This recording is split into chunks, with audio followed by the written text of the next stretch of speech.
Hello everyone, আসসালামু আলাইকুম। Kochi রন্ধনশালা page থেকে সবাইকে স্বাগতম। তো প্রতিবারের মতো এবারও নিয়ে আসলাম একটা মজাদার রেসিপি। তো শুরু করা যাক। বিসমিল্লাহির রহমানির রহিম। আমি শাক দিয়ে মাছের মাথা রান্না করব আর মাছ দিয়ে টমেটো দিয়ে রান্না করব।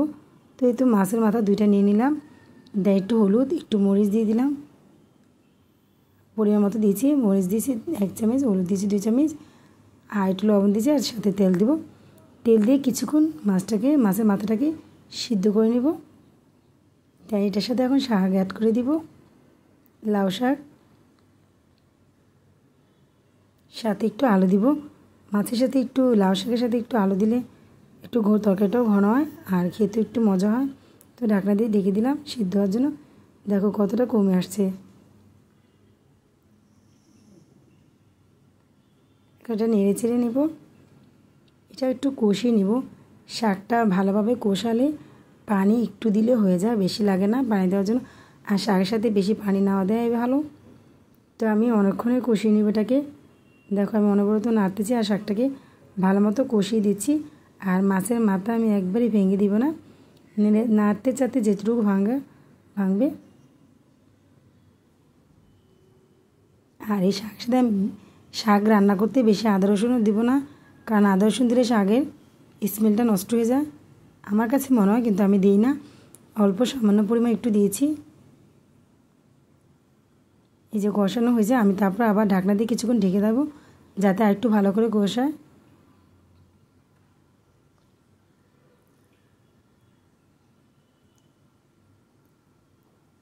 এই তো এখন কষানো প্রায় হয়ে গেছে।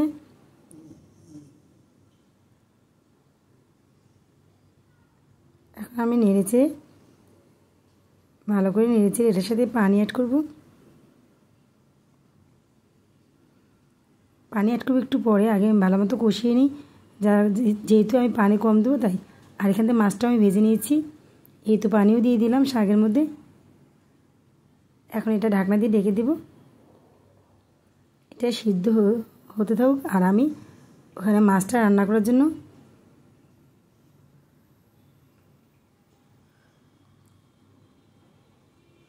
এই শাকটা প্রায় হয়ে আসছে।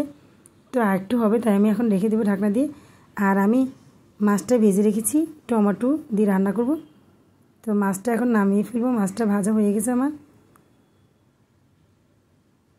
এখন একটা পাতিলে আমি তেল আর পেঁয়াজ দিয়ে একটু কিছুক্ষণ ভেজে এটার মধ্যে হলুদের, মরিচের আর একটু আদা রসুন সব মিলিয়ে একটু পানি দিয়ে গলিয়ে দিয়ে দিলাম।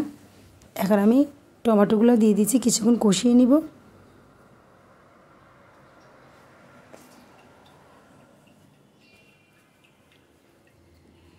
কষানো হয়ে গেছে, এখন আমি ঢাকনা তুলে এটার মধ্যে মাছ দিয়ে দিলাম, এক এক করে সবগুলো মাছ। এখন নেড়েছে কিছুক্ষণ একটু পানি দিব, বেশি দিব না পানি, যেহেতু কষানোর মধ্যে সব হয়ে গেছে আর মাছটা যেহেতু ভাজা।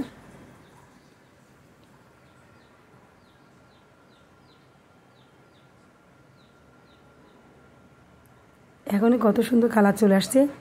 পানিও পরিমাণে কম দিয়েছি, একটু ঝোল রাখবো তাই ওই আন্দাজ করে পানি দিয়েছি।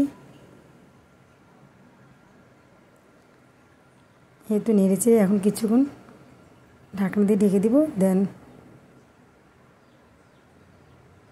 এই তো হয়ে গেছে। এখন আমি জিরা গুঁড়ো দিয়ে দিলাম, আর এখন ধনিয়া পাতা ছিটিয়ে দিব, আর 2টা কাঁচামরিচ দিয়ে দিব।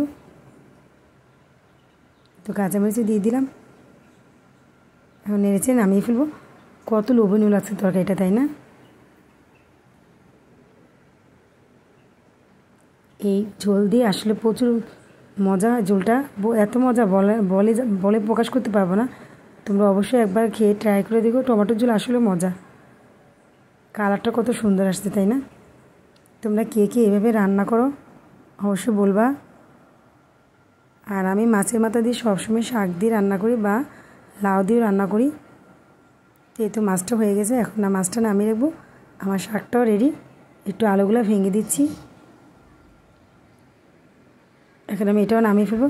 তো আজকের মতো এতটুকু। ভালো লাগলে আমার পাশে থেকো। আজকের মতো বিদায়। আল্লাহ হাফেজ।